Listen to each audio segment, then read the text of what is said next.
Rick, it's so lovely to see you and just seeing you thriving, but also just talking about all things Mother Nature. I mean, listen, you're blowing this out of the water. Thank you so much. Thank you so much. And very inspiring to see your work and follow you on Twitter. So very nice too. I mean, wonderful to have met you. No, I mean, I was just telling the UNCCD colleagues in terms of how we met here in Nairobi at the fourth UNEA, and how you just kind of like, came into the opening. That was actually 3 years ago, right? Yeah, 3 years ago, because that's when the Ethiopian airline flight incident, that particular year. Exactly. And then, you sort of came into the launch when we're launching the Network of African Women Environmentalists. Yes. Yes. And you talking about the role of women in India and how that is so instrumental, and how we can bridge the synergies, and how do we sort of do the South-South learning and collaboration. I think for me, that's inspiring. But I want to hear from you, like, Mother Nature. Mother Nature is just a beautiful, beautiful song. And also just the way you curated that. What was that like as a journey? Yeah, so that particular album, actually that particular song was originally created for a movie that I had done with Sir David Attenborough. And, and it's it is a movie called Wild Karnataka, and I was absolutely honored to create music for it. Creating music for a movie where Sir David Attenborough is talking all over my music. That's, what can be a greater honor than that? And that movie was hugely successful. It was the first ever documentary to be broadcast. Rather, it was the first ever movie in India to be played in theaters in a very mainstream way, first ever documentary movie. So we also won 2 national awards for that movie. And so what I did was that I loved that soundtrack so much that I held on to the rights to the music. And then Stuart and I created a new version of it, and we called it Mother Earth. And that is what went on the Divine Tides album, which is currently nominated for a Grammy Award. And while creating the music video for it, we wanted to create a setting which was truly like, in the midst of nature. And we got together with these amazing filmmakers and amazing photographers, from BBC, from National Geographic and Discovery, and all these various, natural history production houses, and all of them, came together and filmed all of that footage, and we brought all of that together, and that's what became the Mother Earth song. Now, you know what actually, there's a part in the song where, when you all start playing the instruments, you're playing the instruments and it's totally dry. Yeah. And then like the rainstorm starts. I was like so blown away. I was like, how do they do this? And the piano man just continues playing. That's me. That is me. And the lady's getting drenched. And I was like, how is this even happening? But it was so poignant. No, because the story of wildlife in India is pretty much a story of the monsoons, because everything depends upon the monsoons, like especially when it comes to the Western Ghats, which is one of the top 10 biodiversity hotspots on this planet. And, and that's where we filmed all of this footage. So that's why we wanted to showcase a little bit of the monsoons. And this decision actually happened a day before we started filming. So a day before the filming, I was speaking with the director, and I told him that what if it rains, in the middle of the video? And then he got really nervous. And then he's like, how do we do that? Then I told him that don't worry about the instruments. We'll figure out something, when it comes to the instruments. So when it came to the drum set, we found an acrylic drum set, which is waterproof. So the drums do not get damaged, because I'd feel really sad if any of the instruments go for waste. And then we contacted a violin manufacturer in India, and we requested them to send us a bunch of violins which have not passed through quality control, and they are anyway going to be disposing them off. Right. So those are the violins for the violin players. And my keyboards, again, we contacted Casio, the company, and we told them send us a bunch of keyboards that are not working. So actually the keyboards were not functional, the ones which I was playing on. And so that's how we managed it. And it was absolutely spectacular. And we brought in this team which actually does this artificial rain. So we did all of that, and it was just an amazing feeling. And also, at shoots, the atmosphere, the atmosphere around these shoots and the ambience is usually very, very warm because the air conditioning is usually never enough, because there are so many people on the shooting floor and very heavy lights and, and all of that stuff. So it's usually very warm and very hot, and everybody's sweating. So when it started raining, everybody was just so happy, But I've never been to India, so I'd love to visit. And for me, what I'm curious about is, so you're obviously a goodwill ambassador for the UNCCD, and just looking at the dynamics and the change, because I understand now that the monsoon has kind of changed, or just the intensity of the rains, for example, and the pattern, because I know that it's a very similar sort of phenomenon to what we see in West Africa with the Hamatan. And the winds and the rains and the dust, etc. And I mean, have you seen these changes in India, for instance? Yeah, it's constantly changing, actually, like when it comes to weather conditions, climatic conditions, and rainfall and basic temperature. Everything has gone quite haywire. It's no longer as predictable as it used to be. And this has been causing a lot of problems for especially for farmers in India. I can imagine. Many years ago, I remember going to Mali, and I was so blown away. And it was just in the middle of the Hamatan period, and we're having a meeting there. Actually, it was it's an interesting one, because Ibrahim was leading the delegation. It was an AMSEN meeting, the Africa Environment Ministers meeting there. But what was so amazing for me is being in the middle of the Sahel. You're in the middle of the Sahel, and then there's the Niger River flowing, and you suddenly realize the lifeline of this region, the river in the middle of this aridity and these changes. And so this crop is happening, obviously, in Côte d'Ivoire, which is in Abidjan, which is a coastal city. And what are your hopes for this? It's very difficult to say, actually, because at the end of the day, it's a cliche that, people say that all of us need to work together and all of that stuff to make a difference. But it's a cliche because it's absolutely true, because at the end of the day, that's what the decade of restoration is all about, right? The ecosystem restoration, that we need to actually halt and reverse the degradation of ecosystems on pretty much every continent and the oceans. And once we do this, then you're not only, saving the environment or whatever, but you're also saving the human species itself. Because what a lot of people don't understand is that when we talk about things like, the decade of ecosystem restoration, or we talk about, saving the planet, we're not actually saving the planet, and you and I know that, that we're not actually saving the planet, because the planet is going to continue revolving around its rotating around its axis, is going to continue revolving around the sun. But what we are doing effectively is basically saving ourselves from extinction, because and in that way, every single environmentalist is not it does not look at the environment as being a separate entity from the human race, because that's what the ecosystems are all about, right?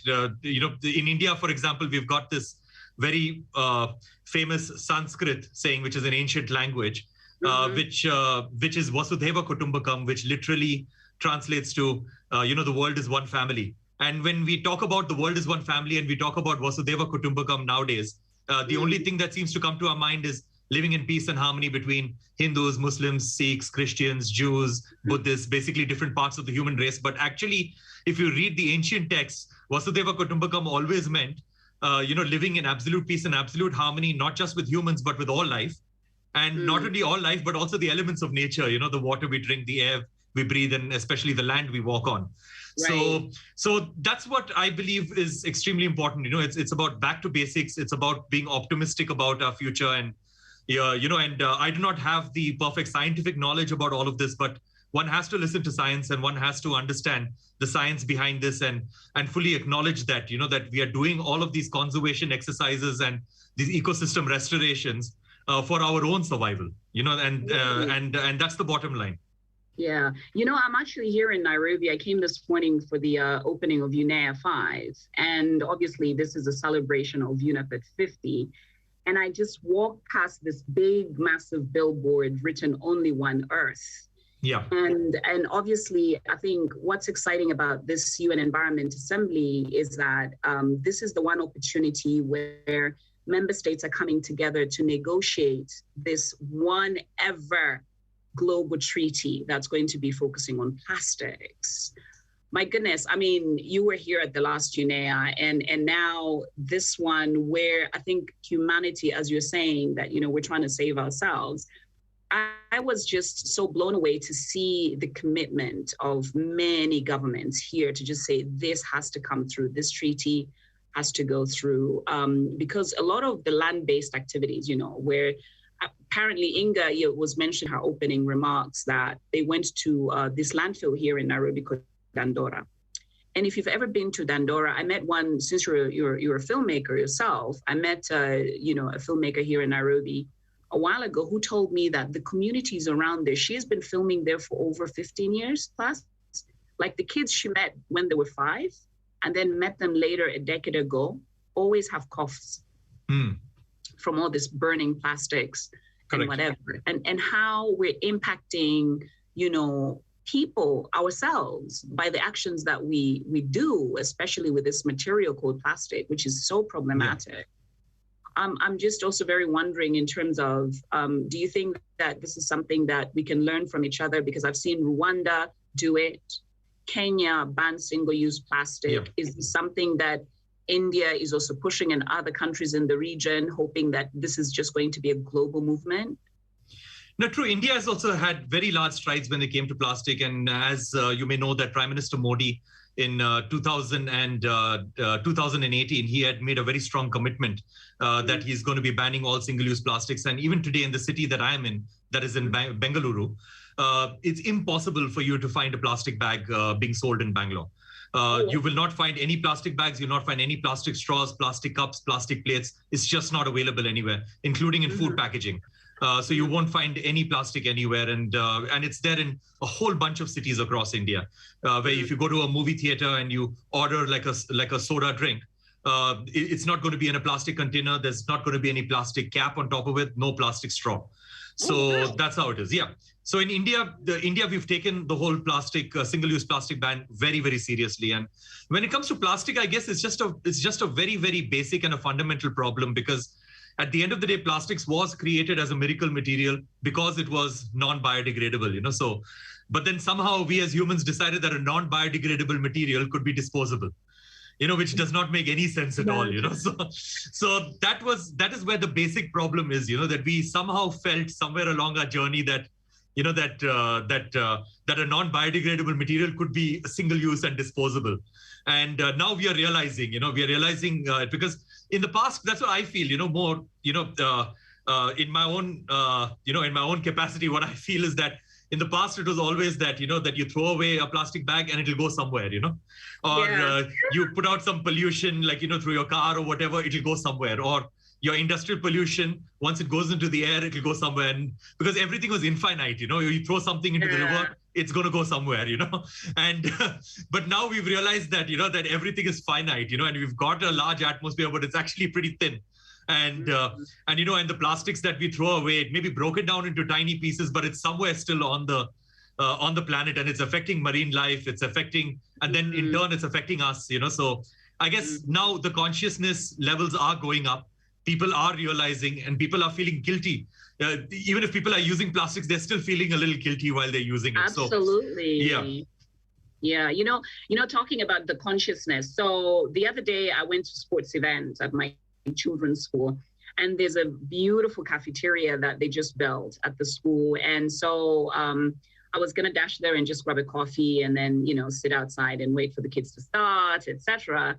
And I remember my son looking at me and saying, "Mommy, just don't buy the juice and also pick up the straw from there." And I looked at him. I mean, he's almost 8, right? And I was like, wow, there's my little human talking about not picking up the plastic bottle and the straw. And I just realized at that moment that, look, I hadn't even realized that the school is still using the plastic materials. So I sent them an email and I said, look, I'm Shai's mother and da-da-da-da.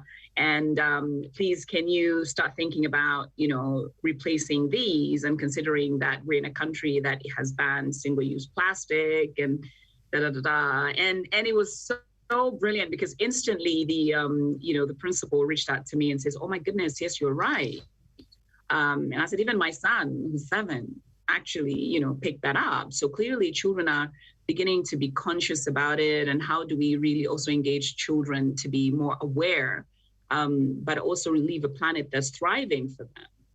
No, absolutely. I mean, you touched upon a very important point, because this is what I went through about a few years ago in 2017 and 18, when I became a celebrity supporter with UNICEF, and I started working very closely with UNICEF. Mm-hmm. What happened is that I came up with this project known as My Earth Songs. So it's basically 27 songs that I wrote for children from grades 1 to grade 8. So for that particular age group, and each song is about a different, each song is about a different sustainable development goal, and some goals have got multiple songs. Like we've got a song about single-use plastics, we've got a song about the rhinoceros, we've got a song about gender equality, about innovation, about poverty, about hunger. And what we've done is that we've made all the songs absolutely positive, fun, mm-hmm. and at a level where, if a kid listens to it just once, it gets stuck into their head, and it is something that they will remember forever. Because the songs that you learn during your childhood are the songs that you remember forever. And if there are any morals in those songs, those morals pretty much dictate your life. And, and when you have Twinkle, Twinkle, Little Star, that does not teach you anything about stars. Mary Had a Little Lamb does not teach you anything about lambs or, or any kind of an animal. Right. So that's the reason why we created that. And currently these songs are in 11 million textbooks across India and in tens of thousands of schools. So I get a lot of feedback from schools, about these songs, and a lot of schools get in touch with me and they say that, that our children are shaming us into action. So almost every single school which have been distributing these songs to kids through the curriculum, they have banned single-use plastics. In fact, one school, they had like an open space, and they were planning to build a building over there, and they'd already collected donations for it, and they were about to start building that building. And apparently the children protested, saying that we need the open space and we need because we had a song which was about not cutting down trees. It's a song called Gimme Your CO2. So the song is about a tree singing to the kids that give me your CO2 and I'll give it back to you as oxygen, because I need you and you need me. So that's what the song is about. So all the kids, they started protesting, and they sang this song at their protests. And the school had to stop the building of that particular, new building, and they kept the open space as it was. Because children are the most effective way for getting things done, because they adopt things which are right, without which are correct, without thinking about finances or economics or convenience and things like that. And they in turn shame the adults and parents into action. I absolutely agree. And I think what's been amazing is that, how talking about the shaming and also naming is also just how we see these children who are now, the youth voices that we see in really challenging the status quo. I mean, Look at what happened at COP26. I was super impressed. Like young voices from all over the world.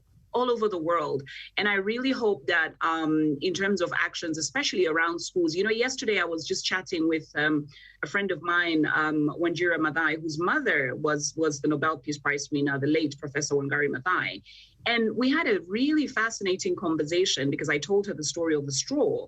And she said something that was very interesting, that, look, even a lot of the schools where food is distributed, etc. Now we're, obviously it's still in a pandemic, but, children in schools are being fed, etc. She was shocked when she did like a mini survey across schools across Nairobi.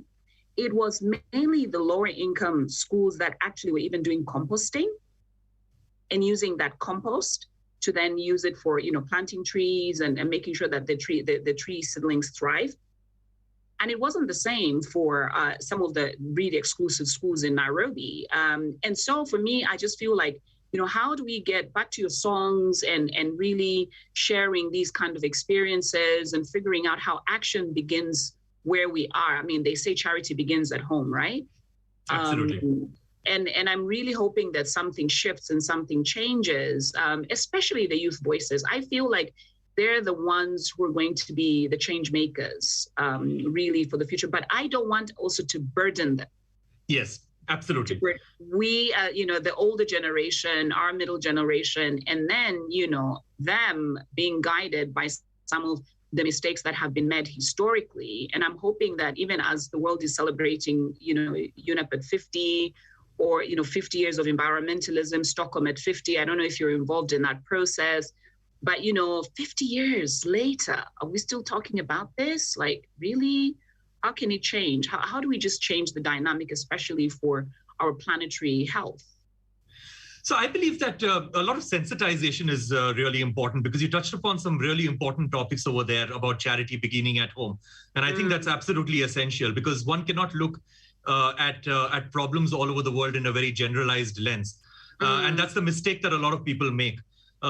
Because, like, for example, you talked about youth advocates when it comes to climate change and when it comes to climate action. Now, we do not have too many of them in India. We do have some really good youth advocates, but all of them are in big cities. But when you look at rural areas, you don't find any of them. And I travel extensively in rural areas because I want to constantly sensitize myself to, their problems, their aspirations, their dreams. And I also collaborate with a lot of the tribal populations in India, the indigenous populations in India, because they've got songs that have been passed down from generation to generation for thousands and thousands of years, and they've been passed on orally. So I try to spend time with them, understand their music, because their music is mainly about nature. It's about coexistence. It's about living in harmony with all life. And I love understanding their philosophies. Now, when you go into a rural area in India, which is steeped in extreme poverty, and you speak to them and you talk to them about climate action, you talk to them about, let's make a better world for our children and our children's children, or tell them the usual mantras internationally when it comes to climate action that consume less of everything. They're just going to turn around and probably get angry with you and yell at you, because they're going to be like, what do you mean consume less? We have nothing to consume. And what do you mean?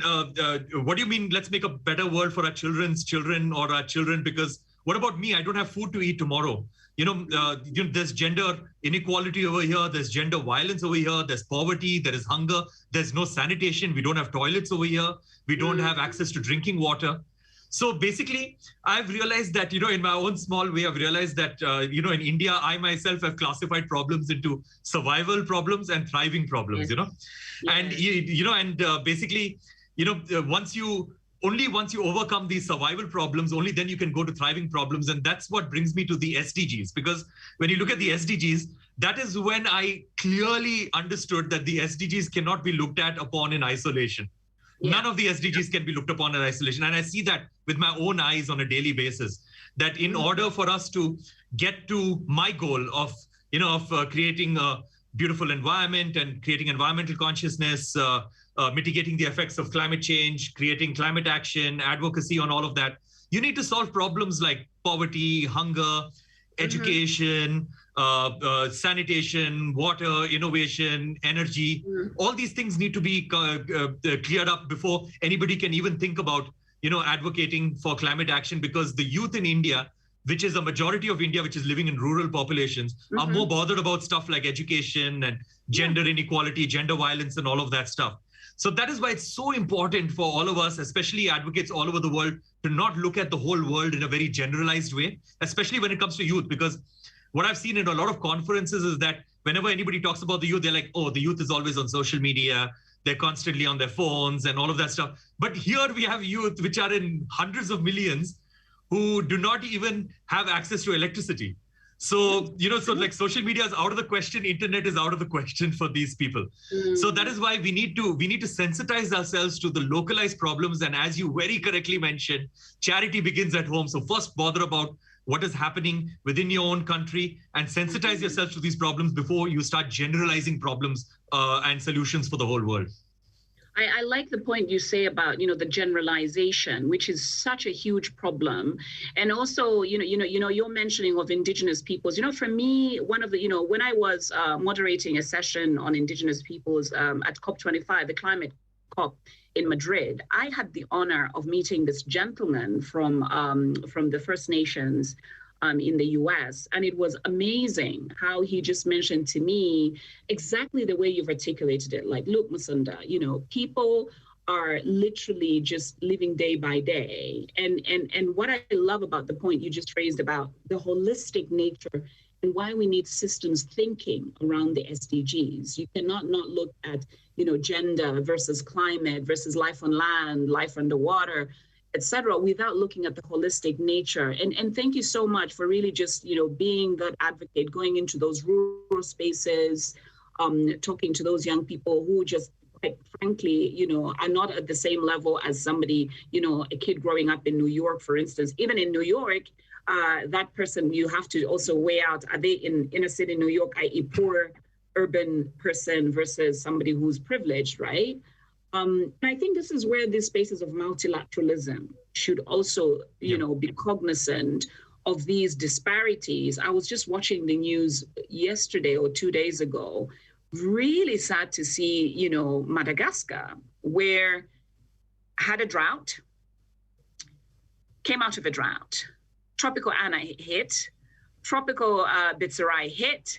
Now I can't even name the other name of the other storm that's just made landing. I'm like, how do you become resilient? I mean, it's so difficult. It's like, what is resilience in that context, of just being hit, boom, boom, boom, boom, boom, continuously? I felt so challenged. I'm like, how do I go to that woman whose house is flooded? Everything that she holds precious is gone in just a few minutes of a drenching storm. And then I say, you need to be resilient. Like, how do I even, it's so painful to watch. It's so painful to watch, and just seeing these dynamics of how climate is impacting terrestrial spaces, communities, people, and then how they have to come out of it when the storm has ended, right? Yep. And I'm just kind of like thinking, when we started, we were talking about the monsoon, when the flooding happens, these flash floods that just suddenly show up that you didn't anticipate, even the science. I was just walking past a poster because today they're going to be, talking about the launch of the IPCC report. So I'm really glad that you mentioned the issue of science. Why does science matter? That we understand the value of science for the survival of humanity and the planet. Why does science matter? This is really a big question that politicians need to understand why it matters. And it's good to see some of the reports that are emerging, out of the UNCCD process, out of COP15 for biodiversity, and then in December, November, December in Egypt, you're going to have COP27. I mean, it's really, really exciting, but to see that science is really coming to the fore. Absolutely. It's really coming to the fore. Yeah. Yeah. No, absolutely. And the thing is that what I've always believed is that, that with all the problems that we just mentioned in our world, especially the environmental problems, but also the societal problems that we spoke about, that in a broader spectrum, when we speak about all of the SDGs, the biggest threat, I believe, to us is, this, and I see this happening in India all the time, that, that we have this constant thought that, that we are waiting for somebody else to make a difference, that we're waiting for governments and intergovernmental bodies and NGOs, and we never feel that it is our responsibility to make a difference. And that is not because all of us are evil people, but because we've just not empowered ourselves to believe that the small incremental changes that we could make in our own lives, like small things like reducing our use of single-use plastics, or reducing our dependence on fossil fuels, or just being kind to one another, these small changes that we can bring within our own lives can actually make a difference. And we somehow have not empowered ourselves as individuals. And and I believe that, one can make, because we spoke about science, and science is at the crux of everything. And, and science is the most important thing for telling us what is wrong with our world and what the solutions could be. But at the same time, one can showcase a ton of scientific data to people.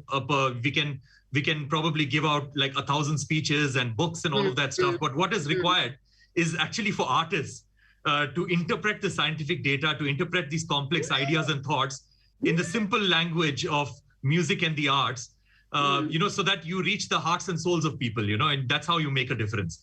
Because I believe that is the easiest way to be that catalyst from mere awareness of problem to actually creating concrete action. Because the question is not about how do we create awareness, because I believe at some level, every single individual on this planet is aware of some of the problems that we are facing, whether it is climate change or whether it is environmental degradation or forest fires or whatever is in the news. Everybody may not be aware at a statistical level, but everybody is aware at some small level as to what are the problems that we are facing. But how do we, the golden question is not about awareness. The golden question is about how do we convert this awareness into, into taking concrete action. And I believe that the only way for us to do this is to speak to the emotions of people. And the only way that can happen is through the arts. And of course, I'm partial to music because I'm a musician. So I believe that music is an awesome art form for actually reaching the hearts and souls of people. And that's what I've made it my mission to do. And then the other question is about activism versus advocacy. Because I believe that activism is extremely important, protest is extremely important, and all of this is very important. Shaming people into action is very important. It's a very effective way. But at the same time, that is not a route that I've taken within my own life, because I believe that I've taken another route, and the person who inspired me was a Senegalese philosopher, a guy called Baba Diom. When he was in Delhi a few years ago, Baba Diom said that at the end of the day, we as humans will only protect things that we love. Yeah. We will only love things that we understand, and we will only understand things that we are taught. And I thought that was such a beautiful way to put things, because that is the David Attenborough approach, make everyone fundamental. It's exactly make everyone get everyone to fall in love with nature, get everyone to fall in love with the natural world, and hopefully through that love, we will find it within ourselves to protect, to conserve, and to sustain. Yeah. So that's the approach that I've taken through my music. That positive reinforcement is the best way. And no matter how much, this may be a little controversial, but no matter how much you hate a government or no matter how much you hate a policymaker, I believe that it is my responsibility to work with that policymaker, find out what their motivations are, work through those motivations, and try to get them to do the right thing. Absolutely. Talking of music, yes, I love that. It's so spot on. Be the change you want to see. Exactly. And what I love about what you're saying is your passion. So I understand that you're going to be on tour. Yeah. Telling the world. Tell us a little bit about it before we go offline shortly. No, sure. So the thing is that, I'll give you an example of a song. There was one particular song that I'd written about, be the change you want to see, which is a very famous quote by Mahatma Gandhi, who's the father of our nation. So the way to reach people's emotions, this will give you an example. Now, there is this particular deer in India. It is known as the musk deer. So this particular musk deer, I'd read about it, and my lyrics writer had read about this particular musk deer. Now, this deer, the male deer, gives out this sort of a fragrance through a particular gland. And this fragrance it's a beautiful, beautiful fragrance. And, and people are quite drawn towards it. Now, this deer, throughout his life, this male deer, throughout his life, he's smelling this fragrance and he loves it, and he's searching for the source of this fragrance, and then little does he know that he himself is the source of this fragrance. So that is basically the song that we had written. It's a song called Man Mein Aman, which literally translates to I Am Change. So it is a part of Divine Tides, the album which is currently Grammy nominated of mine, an album that I did with Stuart Copeland, the drummer of The Police. So this song is about be the change, listen, check out this musk deer, he gives out this beautiful fragrance which attracts people from everywhere. And, and he himself is looking for the source of the fragrance, but little does he know that he himself is the source. So the change that you want to see in this world should actually begin from you, because you have the power. So that is basically what the song is about. So about the tour, I'll be going on tour very soon. So I'll be touring about 10 cities in the United States, starting with Houston in March. So I'll be performing in Houston on the 12th of March. That will be the first concert. So anybody who's watching from America, look at my website and figure out the dates, and and hopefully I get to see you over there. Yes, I'm so excited. I'm just so excited for you. I'm excited for the world.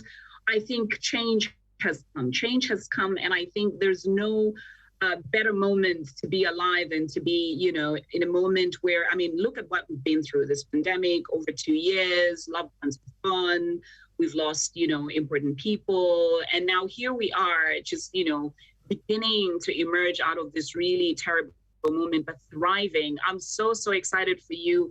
And I just want to wish you the best concert. And next time if you can make it to the continent, please do that, because it will be fun to just see you connecting with other artists and inspiring, especially the younger generation, to just, follow your steps and also be a part of this movement of where we just use our voice and use your art form to be that instrument of change. Because I think for me, every time I'm kind of working, I'm listening to music, I listen to your music, and I'm just like, oh, this is so wonderful. And it just inspires me every day. It inspires me. And I'm taking some small steps in my personal life, like teaching my children the values of life, the values of earth living, and why we should be, bringing on board all these important values. And so that bravo on the Grammy nominations. I'm so excited for you. Congratulations. And thank you. We hope for the best. We hope for the best. No, but thank you, Ricky. It's been such an honor to just have a chat. And I forgot to bring my tea. I would have loved to drink some tea as I'm listening to you. Thank you so much. And just to conclude, I'd like to say that, what you mentioned about doing things within your own lives, that's something that, I've been trying to do within my own life. And the few things that I do, in my life, so that, I can sort of be an example to some of my fans who are following me, is that one is that, I do not subscribe to fast fashion. At any given point of time, I only have 11 sets of clothes. So I found that sweet spot with 11 sets of clothes. And if you look at my Instagram, you'll see this shirt on multiple pictures, and you'll see me wearing the same clothes to various events and things like that. So I feel that it's cool to do that, and I hope that a lot of people feel that it's cool to do that. Second thing is that I don't own a car. I only use public transportation, even in my own city, because I realize that when I travel to other countries, I'm using public transportation there. So it's very simple for me to learn about public transportation in my own city. So that's why I decided to sell my cars, and now I don't own one. Third thing is that I don't eat meat. I'm a vegetarian, but that depends upon the cultural choices that everybody have. But that is a choice that I have made. And lastly, I get my carbon footprint audited just like how I would get my finances audited every quarter. I get my carbon footprint audited by a company, which is a Bengaluru-based company.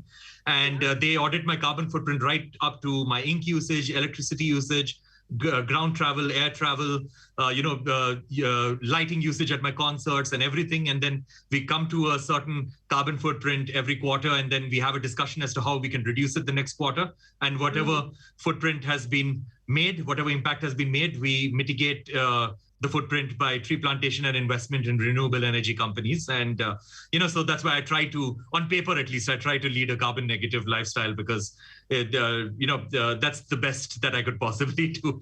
So that's the that's the 4 things that I do in my life. Yeah. Oh, I'm so glad. I know I can make a list of my own as well, but yes. I know we're running out of time. Yeah.